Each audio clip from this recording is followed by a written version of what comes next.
नमस्ते। Soul of कृषि में आपका स्वागत है। आज हम आपको बताने जा रहे हैं कि अनार के रोगों का प्रबंधन करने के लिए एएमसी का उपयोग कैसे करना चाहिए। हमें सैकड़ों किसानों से बैक्टीरियल ब्लाइट बीमारी अथवा अंगमारी और विल्ट या उकटा रोग और अन्य बीमारियों के बारे में लगातार फोन आते हैं, लेकिन दुर्भाग्य से सभी किसान ने बीमारी आने के बाद और फसल की हालत खराब होने के बाद ही फोन करते हैं या व्हाट्सएप के द्वारा संपर्क करते हैं। उस समय तक किसानों ने बीमारी को नियंत्रित करने के लिए सभी फफूंदनाशकों, एंटीबायोटिक्स और कई अन्य जहरीली रसायनों का इस्तेमाल किया होगा, और जब वे नाकामयाब हो गए और बीमारी नियंत्रण से बाहर हो गई तो किसानों ने समाधान के लिए व्हाट्सएप के जरिए हमें संपर्क करते हैं। तो फसल में बीमारी आने के बाद और एंटीबायोटिक्स और जहरीली रसायनों का इस्तेमाल करने के बाद अगर हम इस स्तर पर प्रबंधन पद्धति को बदलते हैं तो इससे कोई लाभ नहीं होगा और बीमारी ठीक नहीं होगी। इसलिए अनार के रोगों का इलाज करने के लिए एएमसी पूर्ण विधि का उपयोग करना शुरू करें। यदि आप हमारे सुझावों के अनुसार एएमसी का उपयोग करने की पूरी विधि का पालन करते हैं तो आपको एक सफल फसल मिलेगी। तो आइए देखते हैं कि अनार की बीमारियों को प्रबंधित करने के लिए एएमसी का उपयोग करने की सही विधि क्या है। किसानों को यह समझना बहुत ज़रूरी है कि अनार की सभी बीमारियां मिट्टी से ही होती है, इसीलिए हमें पहले एएमसी से मिट्टी का इलाज करना चाहिए। जब बारिश का पानी ज़मीन पर गिरती है तो संक्रमित मिट्टी पौधों का तना और पत्तियों पर लग जाता है। इस संक्रमित मिट्टी में रोग पैदा करने वाले सूक्ष्म जीव पौधों की पत्तियां या तनों में प्रवेश करते हैं और बीमारी पैदा करते हैं। ये रोग पैदा करने वाले सूक्ष्म जीव सिंचाई या स्प्रिंकलर के कारण से भी फैलती हैं। यदि हम एएमसी से मिट्टी को ड्रेंचिंग करते हैं और पेड़ों पर छिड़काव करते हैं तो रोग पैदा करने वाले सूक्ष्म जीव मर जाते हैं, जिससे रोग नियंत्रण में आ जाता है। इसके अलावा एएमसी के उपयोग से पेड़ की आंतरिक शक्ति में भी वृद्धि होती है। बीमारियों से निपटने के लिए हमें एएमसी के उपयोग के साथ साथ पौधे की प्रतिरक्षा बढ़ाने की आवश्यकता भी है। यह कैसे किया जा सकता है? उच्च गुणवत्ता एएमसी के अलावा उच्च गुणवत्ता वाले गोबर की खाद और कंपोस्ट आदि का उपयोग करके पौधों की प्रतिरक्षा बढ़ा सकते हैं।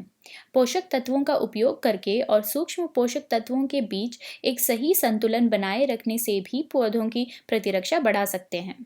कृपया नाइट्रोजन, फास्फोरस और पोटाश की समान मात्रा वाले उर्वरकों का उपयोग ना करें, यानी 19:19:19 जैसा पानी में घुलनशील उर्वरकों का उपयोग ना करें। नाइट्रोजन के 4 भागों, फास्फोरस के 2 भागों और पोटाश के 4 भागों का उपयोग करें और सूक्ष्म पोषक तत्वों को पेड़ों पर छिड़काव करना सुनिश्चित करें। जहाँ तक हो सके कीट नियंत्रण सिर्फ संयुक्त कीटनाशक विधियों का उपयोग करें और कीटनाशकों का उपयोग छोड़ दें। जितना हो सके नीम की साबुन का इस्तेमाल करें। कृपया पौधों पर एंटीबायोटिक्स जैसे हानिकारक दवाइयों का उपयोग ना करें और पौधे पर किसी भी जहरीली रसायनों का उपयोग से बचाएं।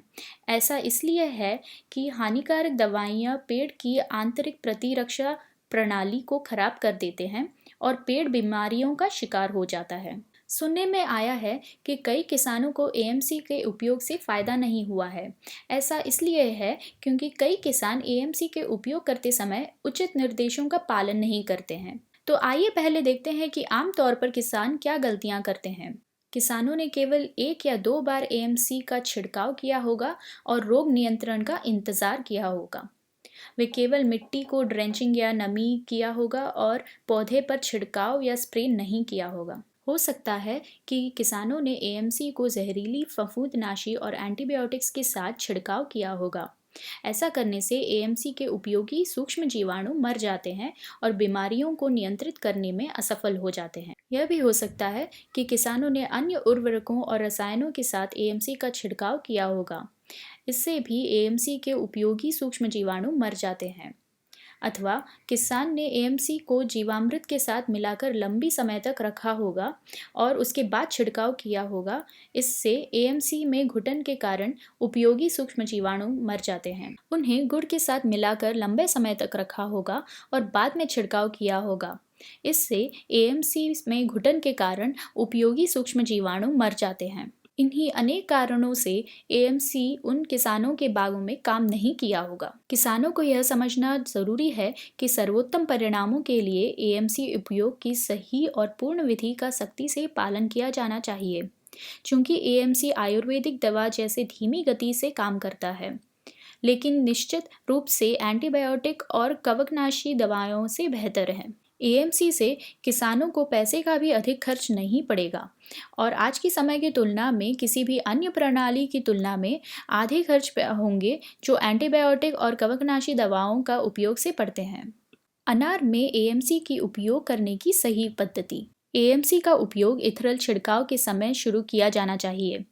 पहले सिंचाई के तुरंत बाद 50 ग्राम एएमसी पाउडर प्रति पेड़ या 25 मिली तरल एएमसी प्रति 10 से 15 लीटर पानी में मिलाकर पेड़ों के जड़ों पर ड्रेंचिंग करना चाहिए, यानी मिट्टी को नमी करना चाहिए। इसे 1 महीने बाद फिर दोहराएं। इथरल छिड़काव करने के 20 दिन से लेकर फल कटाव तक बिना रुके हर हफ्ते 10 मिलीलीटर एएमसी तरल को 1 लीटर पानी में घोलकर छिड़काव करते रहें। यदि 2 छिड़काव के बीच बारिश होती है तो फिर से एक छिड़काव करें।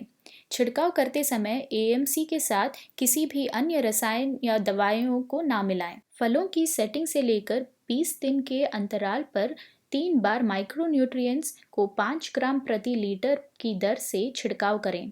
एक बार जब फल नींबू के आकार का हो जाता है तो 1 पैकेट अनार के पाउडर को 2 किलोग्राम एसओपी और 1 किलोग्राम यूरिया के दर पर 250 लीटर पानी से मिलाकर 20 दिनों के अंतराल पर 3 बार छिड़काव करें।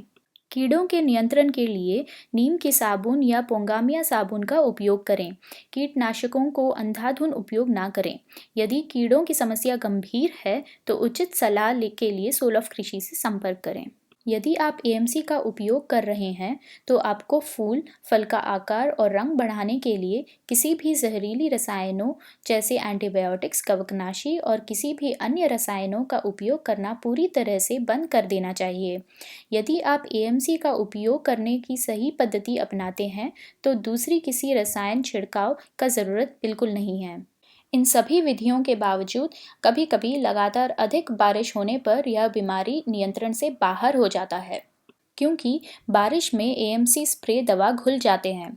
लेकिन जब भी ऐसा होता है, किसी भी एंटीबायोटिक दवाओं का छिड़काव से फसल को बचाया नहीं जा सकता।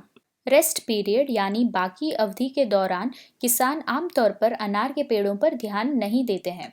यह खतरनाक है।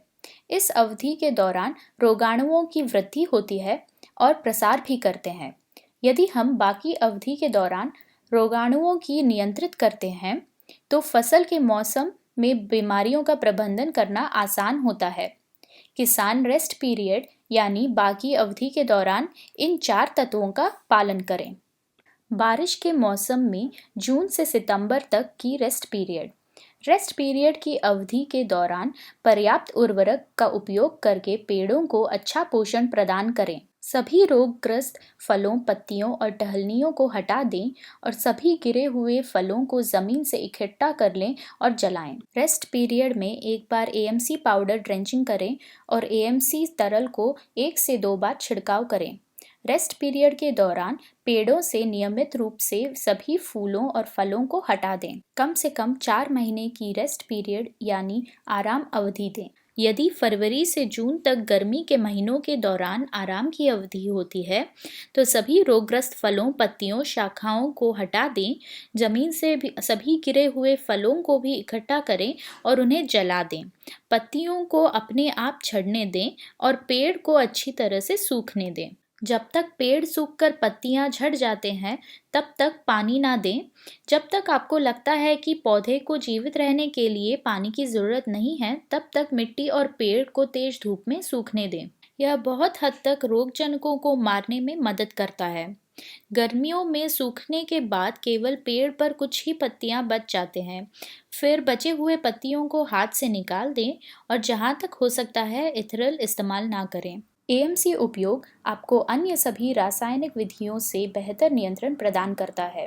यह जैविक है और सुरक्षित है। सभी किसान एएमसी विधि का उपयोग करें और सुरक्षित अनार का उत्पादन करें। इस वीडियो को सभी अनार किसानों के साथ शेयर करें और हमारे YouTube चैनल को सब्सक्राइब करें। अधिक जानकारी के लिए सोल ऑफ कृषि से संपर्क करें। धन्यवाद।